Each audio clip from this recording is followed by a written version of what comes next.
हाँ जी, good afternoon. कैसे हैं आप लोग? देखिए जी, हम लोग जो पढ़ रहे थे, हमारा टॉपिक चल रहा था दिल्ली सल्तनत। दिल्ली सल्तनत, दिल्ली सल्तनत में 1206 से लेके 1526 के बीच टोटल 5 वंश आएंगे। पहला वंश होगा, सर वो भिजवा दीजिए, यस। पहला वंश होगा गुलाम वंश, दूसरा होगा खिलजी वंश, तीसरा होगा तुगलक वंश, चौथा होगा सैयद वंश और पांचवा होगा लोधी वंश। दिल्ली सल्तनत में 5 वंश चलेंगे, गुलाम, खिलजी, तुगलक, सैयद और लोधी वंश। लोधी वंश गुलाम वंश 1206 से लेके 1290 के बीच। एक मिनट,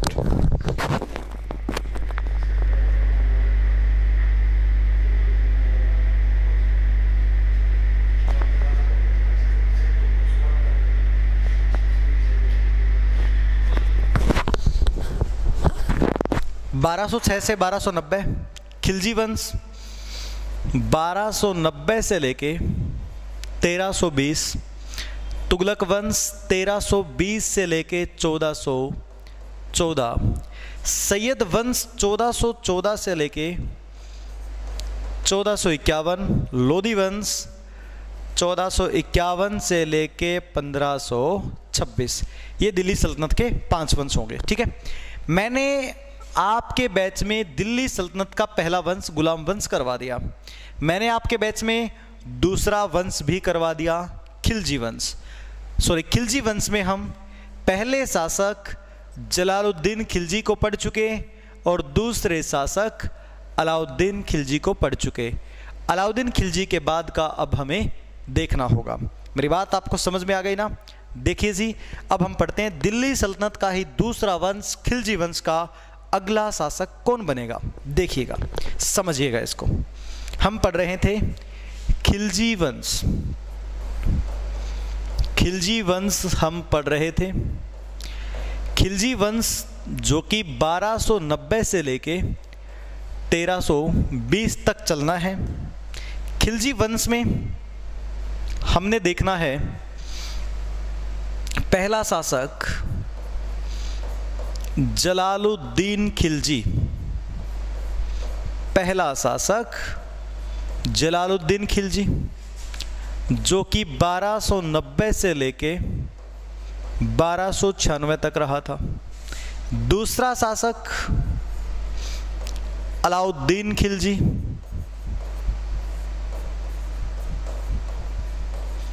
जो कि 1296 से लेके 1316 तक रहा था और इनको हम पढ़ चुके। अब देखिए, अलाउद्दीन के बाद इसका बेटा मुबारक खिलजी गद्दी पर बैठता है। मुबारक खिलजी 1316 में गद्दी पर बैठा और 1320 तक राज करेगा। पिछले जो राजा हैं उनको हम पढ़ चुके थे। अलाउद्दीन खिलजी का बेटा मुबारक खिलजी ऐसा शासक जिसने खुद को खलीफा घोषित कर दिया था। खुद को खलीफा घोषित करने वाला शासक कौन था? मुबारक खिलजी। मुबारक खिलजी के 2 सेनापति थे। इसने दोनों सेनापतियों को इंपॉर्टेंस दिया, अपने सिर पे बैठाया। 2 सेनापति थे इसके। एक सेनापति का नाम है खुसरो शाह।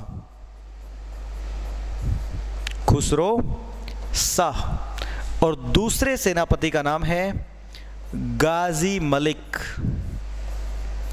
खुसरो शाह व गाजी मलिक, ये 2 सेनापति थे मुबारक खिलजी के। तो मुबारक खिलजी को मरवाने की प्लानिंग चल पड़ती है जी। खुसरो शाह ने मुबारक खिलजी की हत्या कर दी खुद राजा बनने के लिए, क्योंकि अलाउद्दीन जैसा तो था नहीं इसका बेटा। अलाउद्दीन के बेटे मुबारक खिलजी को मार दिया खुसरो शाह ने। खुसरो शाह को लगा मैं राज करूंगा, लेकिन गाजी मलिक ने खुसरो शाह की हत्या कर दी। मतलब आपस में लड़ाई छिड़ गई। दो सेनापति थे, खुसरो शाह ने मारा मुबारक खिलजी को, मैं गद्दी पर बैठूंगा। मुबारक खिलजी को मारने वाला था खुसरो शाह, और अब खुसरो शाह को मार दिया किसने? आकर के गाजी मलिक ने। और अब गद्दी पर बैठेगा गाजी मलिक, यानी कि मुबारक खिलजी की हत्या करके गद्दी पे बैठना चाहता था ये, बैठेगा ये, और ये शुरू कर देगा तुगलक वंश। यानी कि अब स्टार्ट होगा तुगलक वंश। यहां तक अगर किसी को दिक्कत है तो कमेंट करके बता दो फटाफट, फिर आगे चलते हैं हम लोग। फटाफट बताइएगा जी, लिखें डन अगर दिक्कत है किसी को।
जी निशा गुड आफ्टरनून, बता दीजिए कोई समस्या है तो।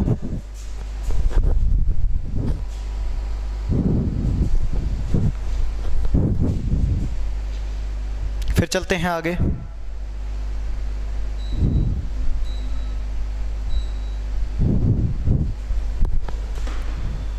क्या कोई तकलीफ है? बताएं।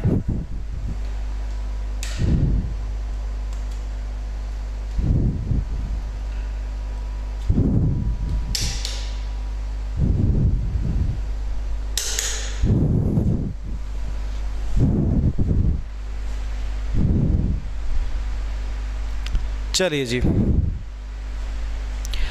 अब देखते हैं आगे क्या होता है।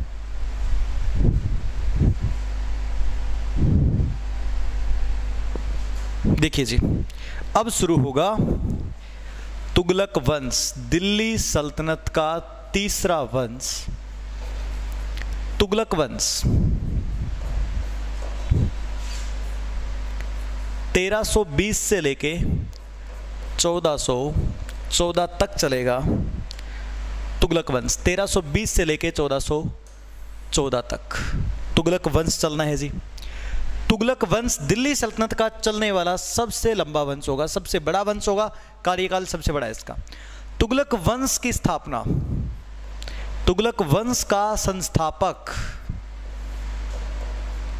वही गाजी मलिक गयासुद्दीन तुगलक के नाम से गद्दी पर बैठता है।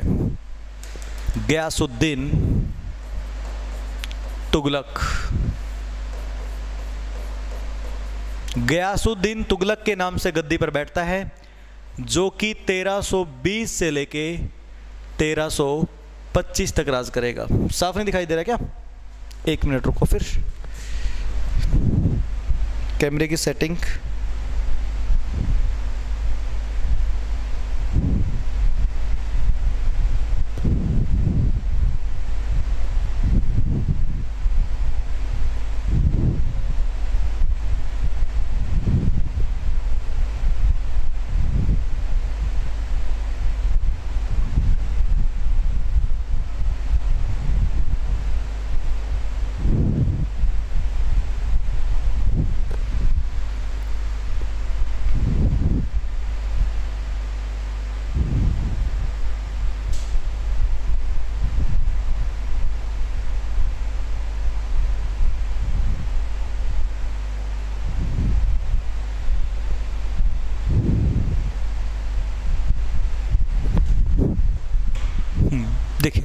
ऐसे कर दो।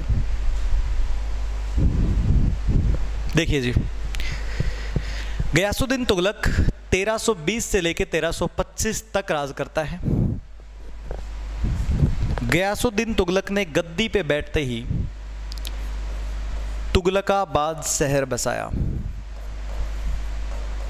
तुगलकाबाद की स्थापना की, दिल्ली में ही एक शहर है तुगलकाबाद। तुगलकाबाद की स्थापना की। गयासुद्दीन तुगलक ने तुगलकाबाद शहर बसाया और अपनी राजधानी भी तुगलकाबाद को ही माना। राजधानी भी तुगलकाबाद को माना। गयासुद्दीन तुगलक की राजधानी तुगलकाबाद। गयासुद्दीन तुगलक ने तुगलकाबाद में एक दुर्ग बनवाया, 56 कोट। 56 कोट दुर्ग बनवाया, एक किला बनवाया, उसी में से राज करता था ये हिंदुस्तान पे। 56 कोट दुर्ग कहाँ पर है? तुगलकाबाद में। जी राहुल, बिल्कुल इस बैच में अब क्लास दिल्ली होगी। अच्छा, सही दिख रहा है क्या? ठीक है, फिर तो टॉपिक का नाम दिलवा दिया करो, रिकॉर्डिंग क्लास पर थोड़ी सी प्रॉब्लम होती है। ओके, आगे याद रहेगा, ठीक है। 56 कोट दुर्ग बनवाया। गयासुद्दीन तुगलक ने भारत में नहरों का निर्माण शुरू करवाया था। भारत में नहरों का निर्माण शुरू करवाया था गयासुद्दीन तुगलक ने। इसके अलावा गयासुद्दीन तुगलक की अगर मैं बात करूं तो गयासुद्दीन तुगलक का एक बेटा था जिसका नाम था जूना खां। गयासुद्दीन तुगलक के बेटे का नाम था जूना खां और जूना खां बहुत बड़ा विद्वान था। जूना खां बहुत बड़ा विद्वान था। इसी का ही एक सहयोगी हुआ करता था निज़ामुद्दीन औलिया। निज़ामुद्दीन औलिया नाम का एक संत हुआ करता था जिसका जूना खां के साथ अच्छे रिलेशन थे। निज़ामुद्दीन औलिया। और निज़ामुद्दीन औलिया ने गयासुद्दीन तुगलक को, जब गयासुद्दीन तुगलक बंगाल गया हुआ था तब कह दिया था कि दिल्ली अभी दूर है, मतलब तुम दिल्ली नहीं पहुंच पाओगे, दिल्ली अभी दूर है। ये बात किसने कही थी? निज़ामुद्दीन औलिया ने। तब गयासुद्दीन तुगलक गुस्से में आया दिल्ली के लिए, लेकिन रास्ते में 1325 में इसके बेटे ने और निज़ामुद्दीन औलिया ने लकड़ी का एक महल बनवाया और लकड़ी के महल में दबकर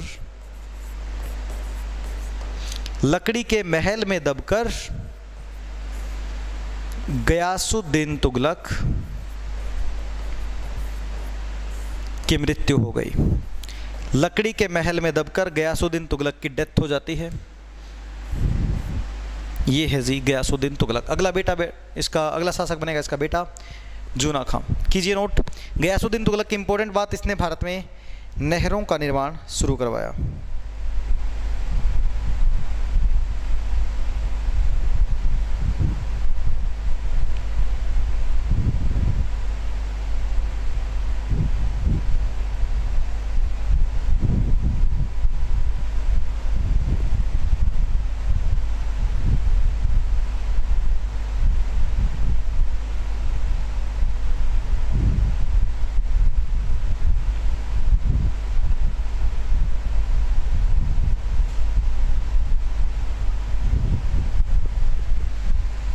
बताएं जी,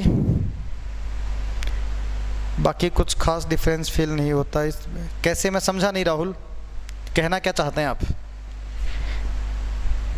अब जो चीज़ें सेम थी वो तो सेम रहेगी ना, बाद में अलग से आप लोगों को मैं क्वेश्चंस दूंगा।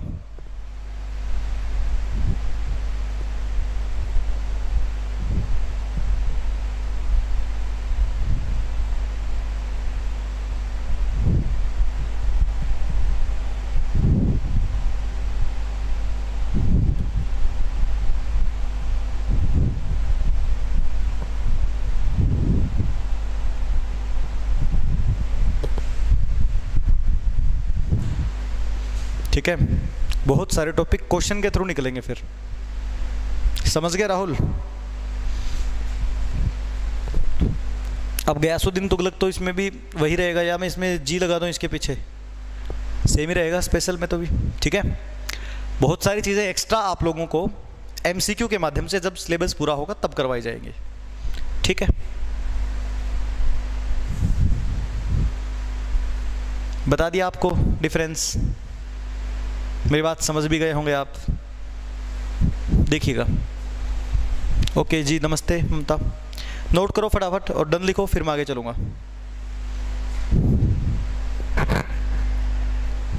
लिखो फटाफट।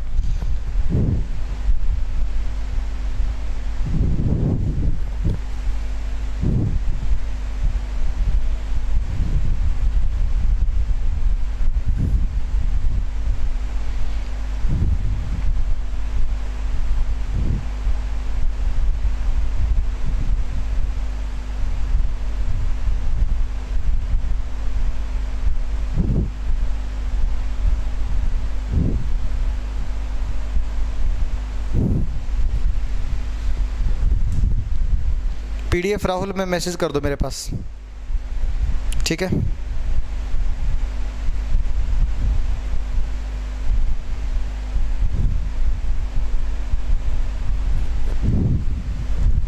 चलिए जी, डन। अब देखिए, गयासुद्दीन तुगलक के बाद इसका बेटा जूना खां राजा बनता है एक नए नाम से, और वो नाम होगा मोहम्मद बिन तुगलक। हाँ, क्लास डेली होगी। मोहम्मद बिन तुगलक, मोहम्मद बिन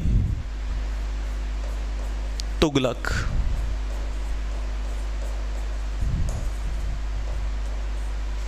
मोहम्मद बिन तुगलक 1325 से लेके 1351 तक राज करता है। मोहम्मद बिन तुगलक 1325 से लेके 1351 तक राज करता है। इसको इतिहास में सबसे मूर्ख शासक माना गया है। इसको इतिहास में सबसे मूर्ख शासक माना गया है। इसको रक्त पिपासु कहा गया है। मतलब इस बंदे ने अपनी पढ़ाई लिखाई का कोई फ़ायदा नहीं उठाया। जितना ज़्यादा पढ़ा लिखा था उतना मूर्ख था ये। सबसे पढ़ा लिखा और सबसे मूर्ख राजा यही था। मोहम्मद बिन तुगलक ने अपने जीवन में 5 काम किए थे, एक भी सफल नहीं हुआ था। देखिएगा इसके काम।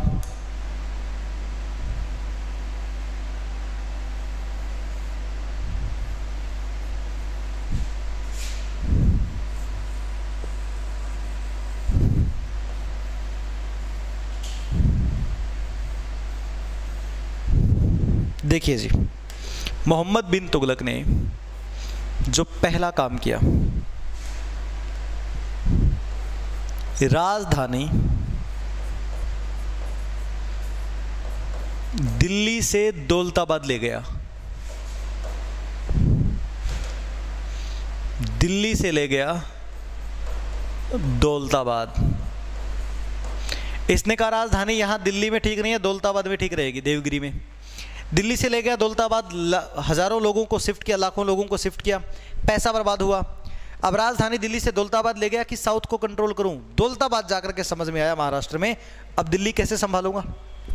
राजधानी वापस दिल्ली ले आया।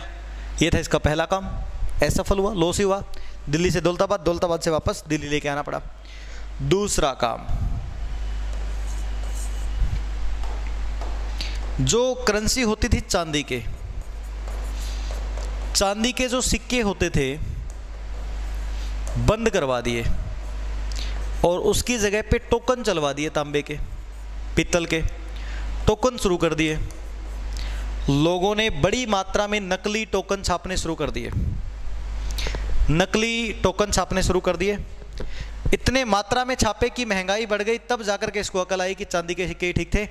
दोबारा इसने टोकन बंद कर दिए और चांदी के सिक्के शुरू कर दिए। चांदी के सिक्के दोबारा से शुरू कर दिए। ये इसका दूसरा काम। तीसरा काम,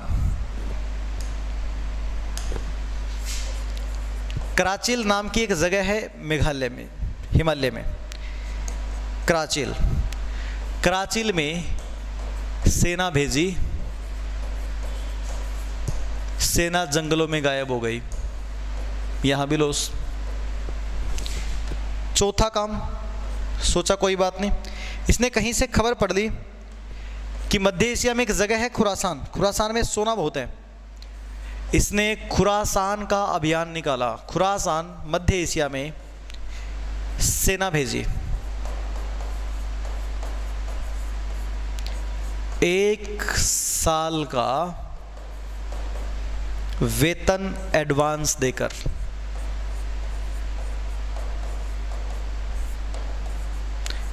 एक साल का वेतन एडवांस देकर सेना भेजी, लेकिन ये अभियान भी असफल रहा। 1 साल का वेतन भी ले गए सैनिक, कुछ मिला भी नहीं। उसके बाद बंदे ने 5वां काम करवाया। इसने कहा मैं ज़मीन से ही पैसा निकालूंगा। जो दोआब का एरिया होता है ना, दोआब ज़मीन ऐसी जो 2 नदियों के बीच में हो, दोआब में टैक्स बढ़ा दिया। इसने दोआब में टैक्स बढ़ा दिया तो वहां पे अकाल पड़ गया, सूखा पड़ गया। जब इसने दोआब में टैक्स बढ़ाया तभी सूखा पड़ गया। दोआब के एरिया में बारिश नहीं हुई, नदियों में पानी नहीं आया तो फसल नहीं हुई। ये इसके 5 काम। राजधानी दिल्ली से दौलताबाद चांदी के सिक्के बंद करवा के टोकन चलवाए, लॉस हुआ। कराची में सेना भेजी, जंगलों में गायब हुई। खुरासान में 1 साल की सैलरी एडवांस देके भेजी, फिर जो है बात नहीं बनी। और दोआब में टैक्स बढ़ाया तो सूखा पड़ गया।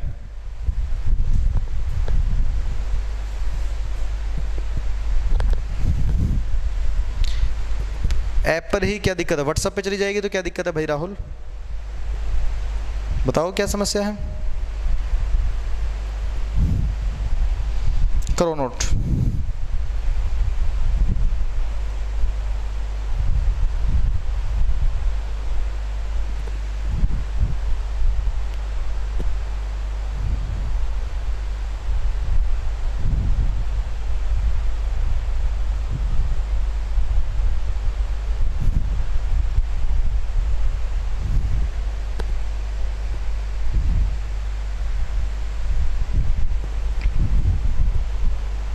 बताइए।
दौलताबाद महाराष्ट्र में है राहुल। करो फटाफट कमेंट करके बताओ, बाकी लोग क्यों नहीं बोल रहे? ममता और ये दीपक करो। ये मोहम्मद बिन तुगलक के 5 काम एक भी सफल नहीं हुआ, इसलिए इसको कहा जाता है मूर्ख शासक। बता दें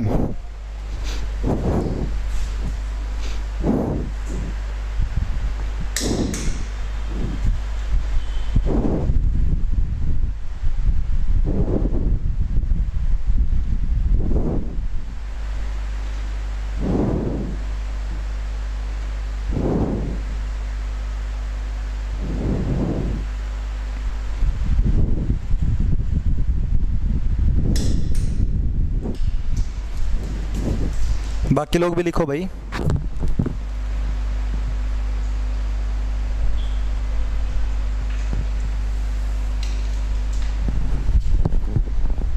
चलिए फिर देखिए, मोहम्मद बिन तुगलक के समय में और भी घटनाएं घटती हैं। इसके समय में 1333 में एक यात्री भारत में आता है, इब्न बतूता। अफ्रीकी यात्री इब्न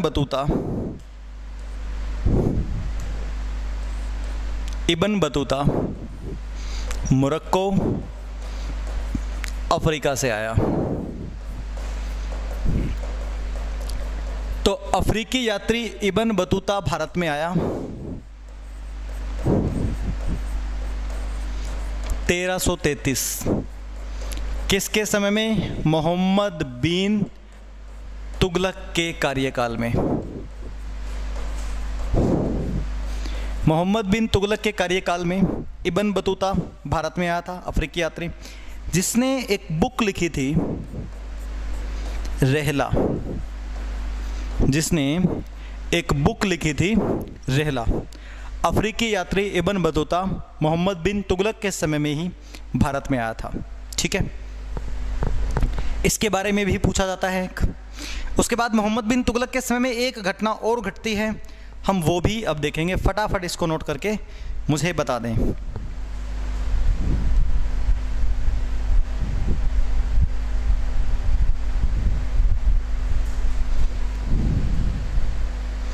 बताइएगा।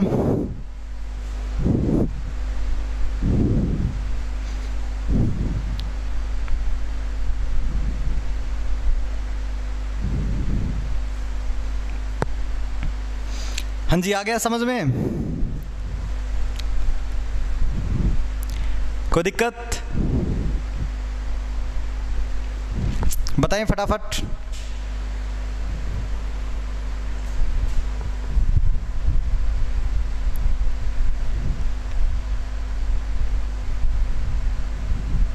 डन।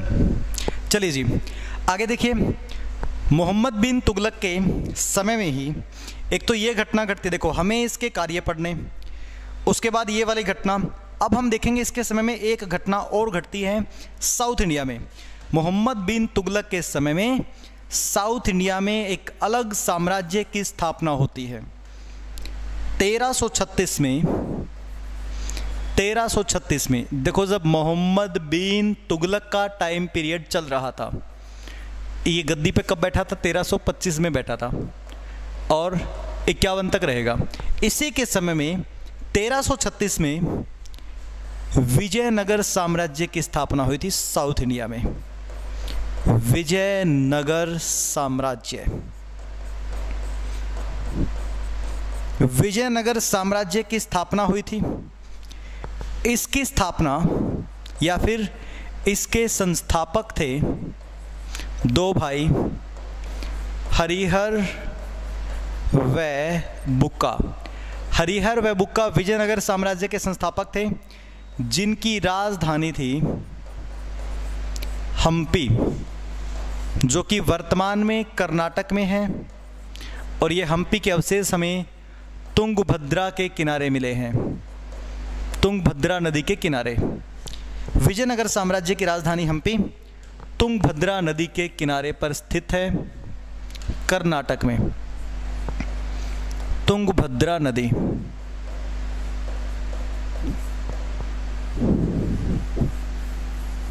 विजयनगर साम्राज्य में 4 वंशों ने राज किया था। पहली बात तो है कि विजयनगर साम्राज्य की स्थापना दक्षिण भारत में इसी के समय में हुई थी, अलग से साम्राज्य बन गया था, दक्षिण भारत में अलग साम्राज्य बन गया था विजयनगर। समझ में आ रहा है ना सबको? विजयनगर, ठीक है।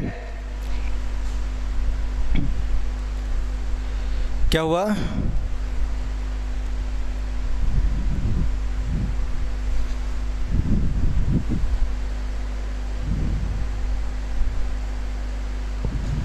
देखो जी, विजयनगर में टोटल 4 वंश आएंगे। संगम वंश, सुलभ वंश, तुलु वंश, अराविडु वंश, अराविडु वंश। संगम, सुलभ, तुलु और अराविडु वंश, टोटल 4 वंशों ने विजयनगर साम्राज्य पे राज किया था। विजयनगर साम्राज्य में टोटल 4 वंश आए थे, संगम, सुलभ, तुलु और अराविडु वंश। इस पूरे विजयनगर साम्राज्य का सबसे प्रमुख राजा माना गया है, विजयनगर साम्राज्य का प्रमुख शासक माना गया है कृष्णदेव राय को। कृष्णदेव राय विजयनगर साम्राज्य का प्रमुख राजा माना गया कृष्णदेव राय को, जो कि 1509 से लेकर 1529 तक राज करता है। 1509 से लेकर 1529 यानी बाबर के समकालीन हो गया, ठीक है। इसका वंश था तुलुव। विजयनगर साम्राज्य का सबसे शक्तिशाली राजा तीसरे वंश का राजा था, सुलभ वंश का, कृष्णदेव राय। कृष्णदेव राय के दरबार में इसके दरबारियों को अष्टदिग्गज कहा गया है। इसके दरबार में जो थे वो थे अष्टदिग्गज। अष्टदिग्गज इसके दरबारी थे।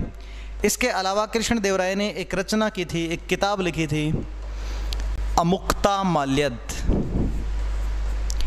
अमुक्ता माल्यद, कृष्णदेव राय ने अमुक्ता माल्यद की रचना की थी। ये विजयनगर साम्राज्य के बारे में कुछ डिटेल्स हैं, इनको भी आप लोग अच्छे से नोट कर लेंगे।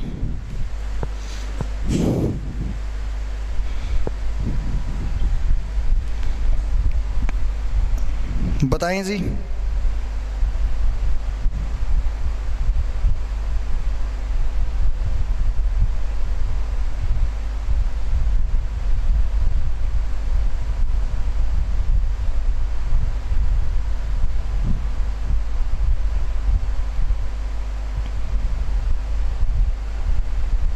कोई दिक्कत है तो?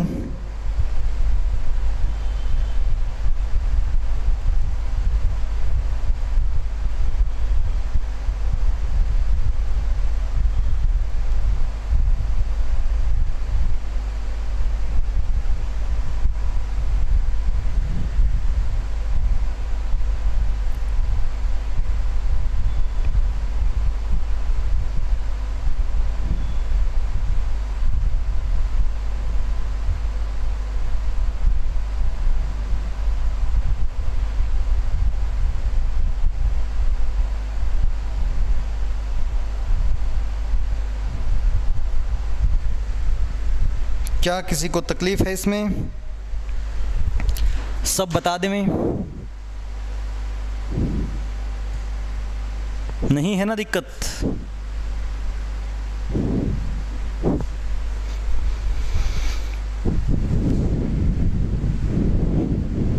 बताओ फटाफट।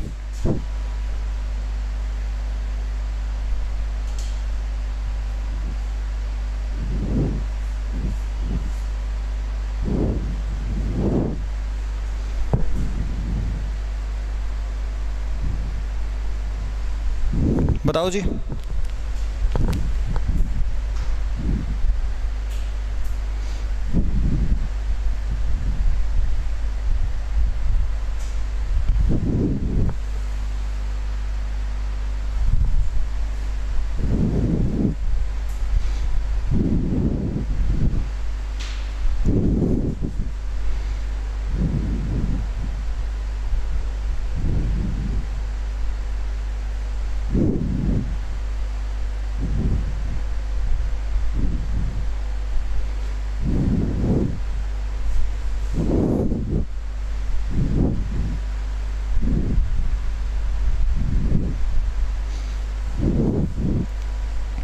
चलिए जी, सिर्फ एक बच्चा कमेंट करेगा ढंग से, है ना।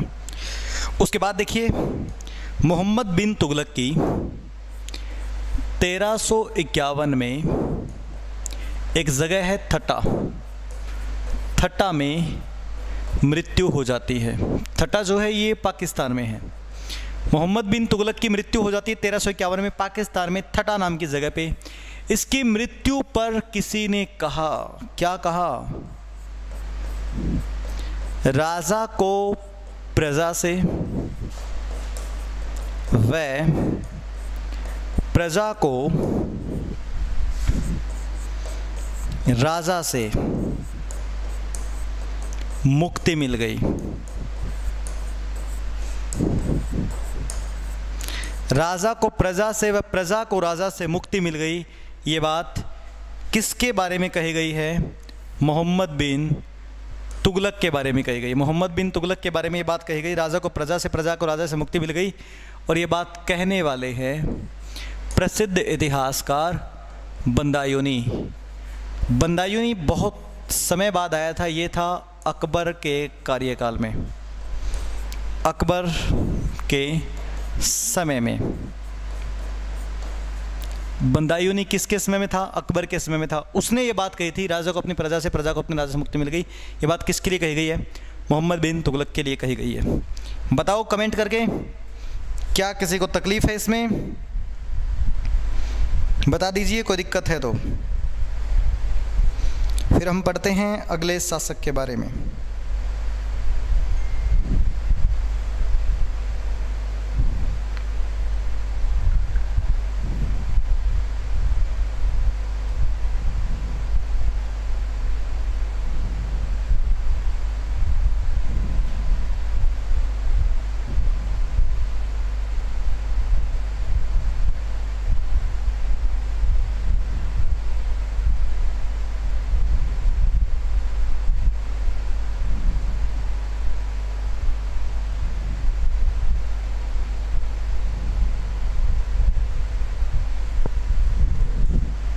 डन। चलिए अब आगे देखते हैं। अगला शासक जो बनता है मोहम्मद बिन तुगलक का कज़न फिरोज शाह तुगलक। तुगलक वंश का तीसरा शासक फिरोज शाह तुगलक। फिरोज शाह तुगलक 1351 से लेके 1388 तक राज करेगा। 1351 से लेकर 1388 तक फिरोज शाह तुगलक का समय रहता है। फिरोज शाह तुगलक एक ऐसा शासक है जिसका 2 बार राज्याभिषेक हुआ।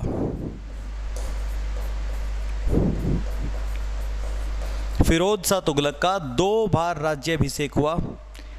एक बार ठट्टा में, जहां पे मोहम्मद बिन तुगलक की डेथ हुई थी, पाकिस्तान, और दूसरी बार दिल्ली में। ठट्टा व दिल्ली 2 बार राज्याभिषेक हुआ फिरोज शाह तुगलक का। फिरोज शाह तुगलक को दिल्ली सल्तनत का अकबर कहा जाता है, क्योंकि इसके कार्य ही ऐसे थे अकबर जैसे। दिल्ली सल्तनत का अकबर कहा जाता है क्यों? इसके कार्यों को लेकर के। फिरोज शाह तुगलक के कार्य ही फेमस है। 2 प्रकार के कार्य थे, आर्थिक और प्रशासनिक। फिरोज शाह तुगलक के कार्य 2 प्रकार के थे, आर्थिक कार्य व प्रशासनिक कार्य। तो इसके कार्यों को हम 2 भागों में बांट के पढ़ेंगे, आर्थिक व प्रशासनिक, फिरोज शाह तुगलक के कार्यों को। ठीक है, हमें इसके कार्य ही देखने हैं। फिरोज शाह तुगलक 1351 से 88 तक राज करेगा। दिल्ली सल्तनत का अकबर कहते हैं क्योंकि इसने काम ऐसे करवाए। फिरोज शाह तुगलक 2 बार राज्याभिषेक करवाता है, एक बार ठट्टा में, एक बार दिल्ली में। फटाफट यहाँ तक नोट कीजिए, फिर देखेंगे हम इसके आर्थिक कार्य और फिर प्रशासनिक कार्य। फिरोज शाह तुगलक के कार्यों को पढ़ेंगे हम अलग अलग करके। फटाफट बताएं।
बाकी लोग भी लिख लो भाई।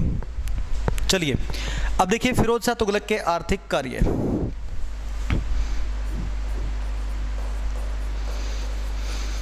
फिरोज शाह के पहले देखेंगे हम आर्थिक कार्य। दो प्रकार के कार्य हैं, आर्थिक व प्रशासनिक। तो पहले देखेंगे आर्थिक कार्य, ऐसे काम जो इकोनॉमी में आते हैं। आर्थिक कार्यों में कुछ पॉइंट याद रखने हैं। आय,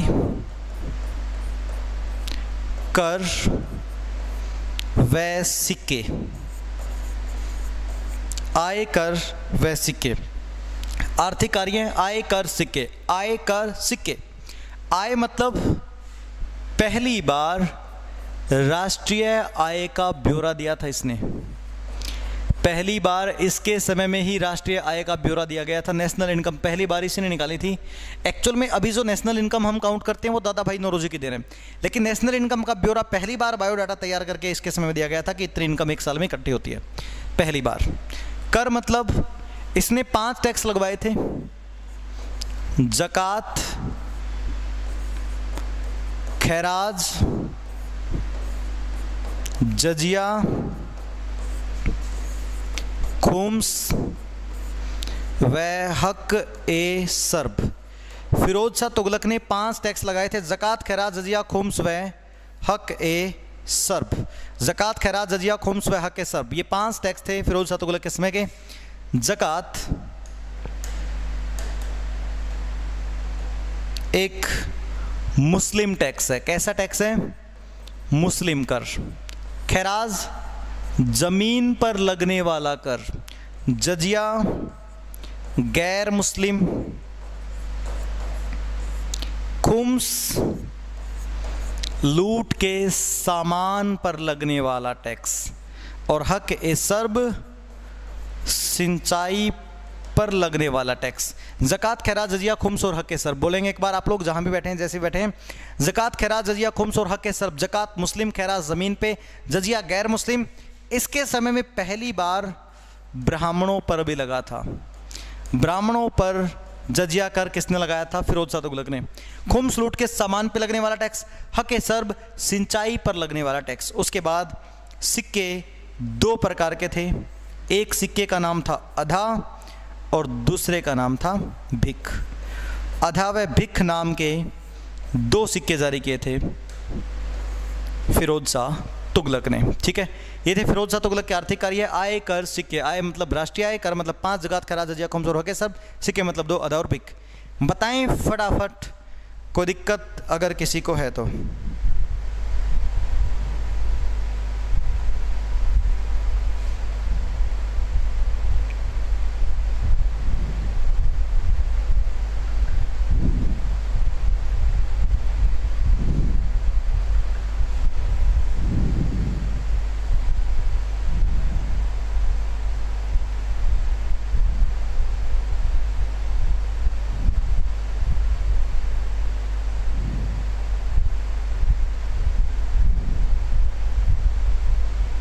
बता दीजिए।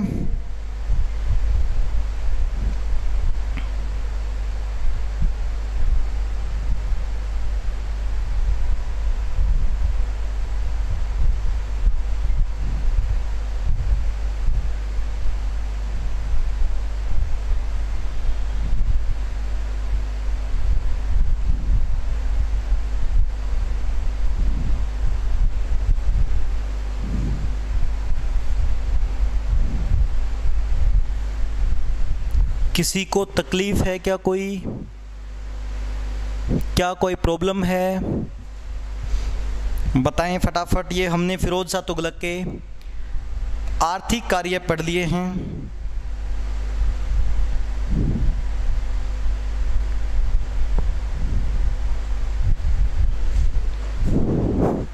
नहीं है ना तकलीफ? तो चलिएगा फिर आज हम इतना ही करते हैं। अगले लेक्चर में पढ़ेंगे फिरोज शाह तुगलक के प्रशासनिक कार्य। आर्थिक हम पढ़ चुके हैं, बचे हैं प्रशासनिक कार्य। इनको हम अगले लेक्चर में यानी कल पढ़ सकते हैं। ओके जी, चलिएगा। प्रॉब्लम किसी को रहती है तो बाद में अगली क्लास में आप लोग पूछ सकते हैं। चलिए जी, bye bye, thank you very much.